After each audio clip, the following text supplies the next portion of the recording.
তরুণ প্রজন্মকে উদ্ভাবক ও ব্যবসায় আগ্রহী হিসেবে গড়ে তোলার আহ্বান জানিয়েছেন স্থানীয় সরকার মন্ত্রী ও বিএনপি মহাসচিব মির্জা ফখরুল ইসলাম আলমগীর। সকালে ঠাকুরগাঁও সদর উপজেলার মোলানি গ্রামে সোলার সেচ পাম্পের উদ্বোধনী অনুষ্ঠানে অংশ নেন মন্ত্রী।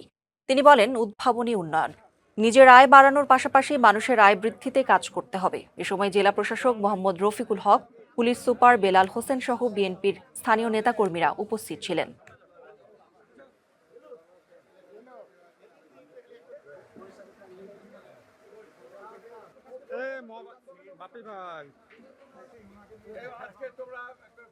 আমি রাস্তাঘাটের মসজিদ বাজার চাইলে ভাই উন্নয়ন হয় না। এইটা হচ্ছে উন্নয়ন। নিজের আয় বাড়াইছে, মানুষের আয় বাড়া, এটাই হচ্ছে কাজ। রাস্তাঘাট হবে, সরকার করবে, বাড়াবে, এগুলো হচ্ছে কাজ। তার জন্য ইয়াং জেনারেশনকে ওই দিকে যেতে হবে, ওই উদ্ভাবন করা, ভালো ব্যবসা করা, যাতে করে নিজে ভালো চলতে পারি, বাপের উপরে আপনার বোঝা না হওয়ার, আর জমি বিক্রি করে কাজ না করা। নগদ নিয়ে এলো হার না মানা হার অফার। সর্বনিম্ন 10,000 টাকা রেমিটেন্স নগদে পাঠালে থাকছে স্বর্ণের হার জেতার সুযোগ।